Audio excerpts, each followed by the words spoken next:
नमस्कार दोस्तों, welcome back on VK2 competition classes. तो दोस्तों आज के इस वीडियो में हम लोग बात करने वाले हैं हेनरिच लॉ के बारे में, जो कि नीट और बोर्ड के स्टूडेंट्स के लिए बहुत ही इंपॉर्टेंट है। ठीक है, या कह लीजिए कि वेरी मोस्ट इंपॉर्टेंट है। ठीक है दोस्तों, और दोस्तों इस टॉपिक को पढ़ाने से पहले मैं आपको बता दूं कि यदि इस वीडियो में ज्यादा से ज्यादा 6-7 मिनट का वीडियो होगा, यदि इस वीडियो में आप लास्ट तक टिक गए ना, तो आपको कॉपी, कलम और किताब लेके नहीं बैठना पड़ेगा। किसके लिए? हेनरिच लॉ के बारे में। डायरेक्ट यहां से या कह लीजिए कि इस बोर्ड से डायरेक्ट आपके खोपड़ी में यह कॉन्सेप्ट क्या हो जाएगा, सेट हो जाएगा। ठीक है, बिल्कुल आसान तरीके से मैं समझाने का प्रयास करूंगा कि आपको हेनरिच लॉ अच्छे तरीके से समझ में आ जाए। ठीक है दोस्तों, तो चलिए स्टार्ट करते हैं और समझते हैं कि हेनरिच लॉ क्या होता है। सबसे पहला तो ये लाइन हमने लिख रखा है, सॉल्युबिलिटी ऑफ गैस, यानी कि गैस की विलेयता इन लिक्विड, यानी कि द्रव में। ठीक है दोस्तों, जब किसी भी गैस को, ठीक है, और लिक्विड को किसी पॉट में रखोगे या किसी बर्तन में रखोगे या जार में रखोगे, ठीक है दोस्तों, मान लीजिए ये आप क्या है, आपका ये लिक्विड है, ठीक है, और ये ऊपर क्या हो गया, आपका गैस हो गया। ठीक, और मान लो इसके ऊपर पिस्टन लगा हुआ है, यानी कि प्रेस करने के लिए, ताकि ये दोनों पार्टिकल पास आए। ठीक है दोस्तों, ये तो आपको समझ में आ गया ना। और ये क्या है, जार है। ठीक है, ये मान लो आपका जार हो गया, ये लिक्विड हो गया, ये गैस हो गया। एक जार में लिक्विड और गैस को क्या कर दिया गया, रख दिया गया। ठीक, सिंपली आप रख दिए। और दोस्तों मैं आपको बता दूं कि प्रेशर और टेम्परेचर इन लिक्विड और गैस का कुछ ना कुछ तो प्रेशर और कुछ ना कुछ तो टेम्परेचर इसमें होगा। ठीक है, आप इस इतने पर भी रखे हैं तो कुछ ना कुछ प्रेशर होगा, यानी कि प्रेशर P किसका, पिस्टन का। गैस भी बाहर निकलने का प्रयास कर रहा होगा और पिस्टन से जाके टकरा रहा है, यानी कि इस पिस्टन का साइड से प्रेशर दिया जा रहा है और इस लिक्विड को इस गैस के साइड से प्रेशर दिया जा रहा है। ठीक, अगर इस गैस को और इस लिक्विड को आपस में सॉल्युबल करना है, यानी कि घुलाना है दोस्तों, तो क्या करोगे इस पिस्टन को आप धीरे धीरे प्रेस करोगे। यानी P था, ये P1 हो गया, फिर ये क्या हो गया आपका, अगर यहाँ P2 हो गया, फिर ये धीरे धीरे क्या हो गया, ये जो यहाँ गैस था ये धीरे धीरे लिक्विड में क्या होगा, सॉल्युबल होगा। सॉल्युबल करने का सेंस है कि घुलेगा, या कह लीजिए कि मिक्स होगा या मिलेगा। ठीक है दोस्तों, तो यही तो है हेनरी लॉ एट T, यानी कि कांस्टेंट टेम्परेचर। ठीक है, अगर कांस्टेंट टेम्परेचर पे बात करें दोस्तों, तो हेनरी लॉ किससे करते हैं। तो दोस्तों मैं आपको बता दूं कि जो सॉल्युबिलिटी है ना, solubility is directly proportional to P। ठीक है, सॉल्युबिलिटी को हम लोग यस से डिनोट कर सकते हैं और डायरेक्टली, यानी कि S directly proportional to P। जैसे जैसे प्रेशर बढ़ाएंगे वैसे वैसे ये दोनों आपस में सॉल्युबल होंगे। ठीक है, यानी कि घुलेंगे या मिक्स होंगे। इसी को क्या बोलते हैं हम लोग, हेनरिच लॉ बोलते हैं। बहुत ज्यादा इसमें साइंस है नहीं दोस्तों, कॉमन सेंस लगाओ, बिल्कुल आसान तरीके से आप समझ पाओगे कि मैं कहने का क्या प्रयास कर रहा हूं।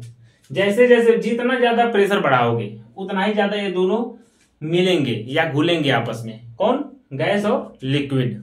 जितना ही ज्यादा प्रेशर बढ़ाओगे उतना ही ज्यादा क्या करेंगे, इन दोनों लोग आपस में घुलेंगे। कौन, गैस और लिक्विड। इसी को क्या बोलते हैं, हेनरिच लॉ बोलते हैं। और ये सब काम किस पे होगा, एट कांस्टेंट टेम्परेचर पे। ठीक है दोस्तों, तो आशा करते हैं कि आपको समझ में आ चुका होगा कि हेनरिच लॉ क्या होता है। अब क्या करें दोस्तों, अब इस सॉल्युबिलिटी को अगर बात करें दोस्तों, सॉल्युबिलिटी को हम लोग ऐसे मान लो एस से डिनोट कर रहे हैं ना, तो अगर एस को मान लो हम लोग मान लेते हैं यक्स।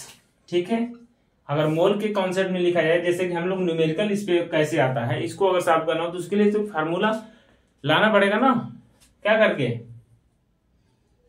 ये सब डिराइव करके। ठीक है दोस्तों, तो चलिए यस को अगर हम लोग एक्स मान लेते हैं, तो आगे ये P को क्या मानना पड़ेगा, डायरेक्टली प्रोपोर्शनल टू एक्स मानना पड़ेगा। ठीक, और यहाँ पे कांस्टेंट टेम्परेचर की बात हो रहा है तो P is directly proportional to क्या लिख सकते हो, KH लिख सकते हो। ये आपका हो गया, क्या हो गया, मेन फार्मूला हो गया, मेन फार्मूला। ठीक है, अगर डिनोशन की बात करें दोस्तों तो इसमें P क्या है, प्रेशर है, और KH क्या है, ये KH क्या है, हेनरी कांस्टेंट है, और X क्या है, मोल फ्रैक्शन है। ठीक है दोस्तों, प्रेशर, हेनरी कांस्टेंट और X मोल फ्रैक्शन। तो ये क्या हो जाएगा, हेनरिच लॉ का फार्मूला ये हो गया, P इजिकल टू KH, जिसमें P pressure, KH Heinrich constant और X क्या हो गया, मोल फ्रैक्शन हो गया। ठीक है दोस्तों, अगर लिमिटेशन की बात करें दोस्तों, लिमिटेशन का किसके, हेनरिच लॉ के, तो इसके बारे में बात कर लेते हैं। इसके बाद हम लोग ग्राफ के बारे में भी सीख लेंगे। सबसे पहले ग्राफ ही देख लो ना, ग्राफ देख लेते हैं।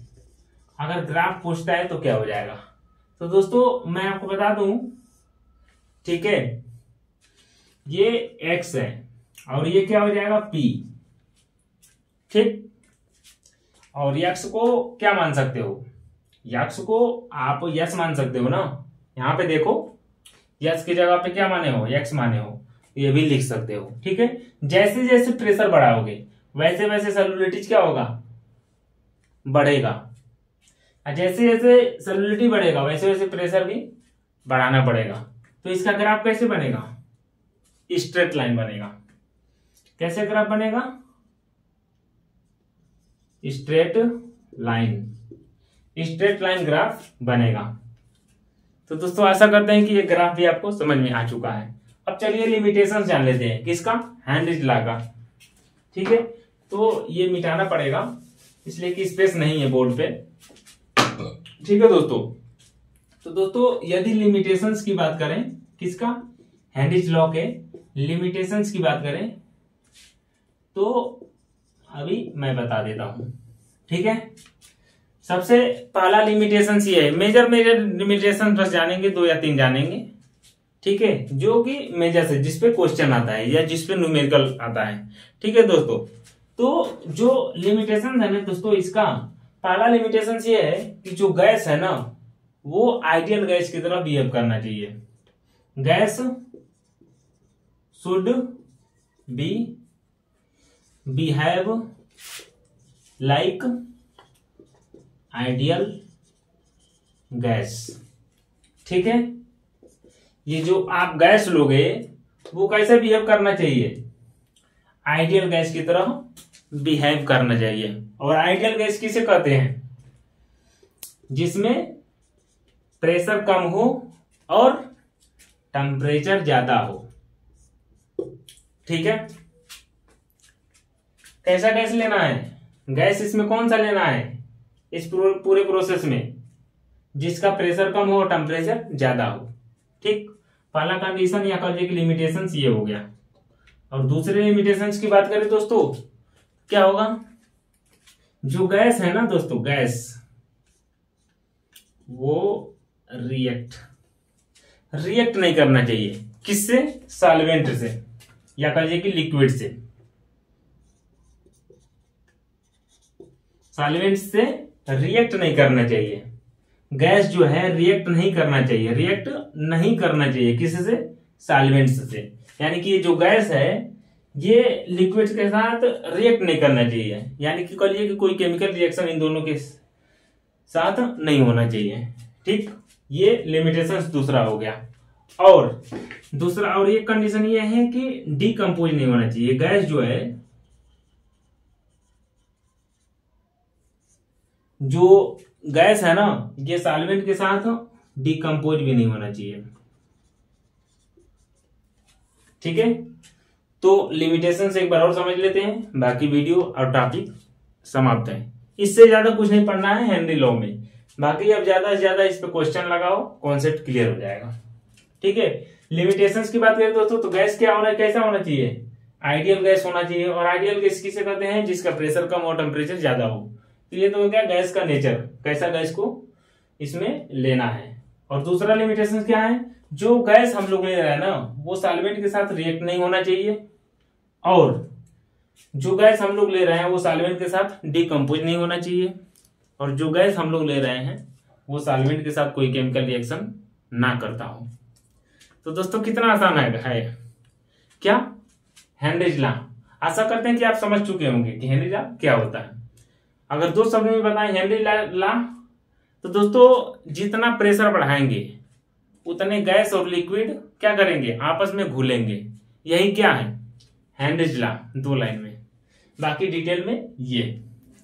और ऐसे ही इंफॉर्मेटिव वीडियो पाने के लिए आप हमारे इस चैनल को सब्सक्राइब करें, वीडियो को लाइक करें। आप हमारे कमेंट बॉक्स में जाके या इस वीडियो के कमेंट बॉक्स में जाके कुछ अच्छा सा मैसेज टाइप कर सकते हैं। किसके लिए, हमारे के लिए, ओनली फॉर मोटिवेशन। और सब्सक्राइब नहीं किया है तो सब्सक्राइब जरूर कर लें। Thank you.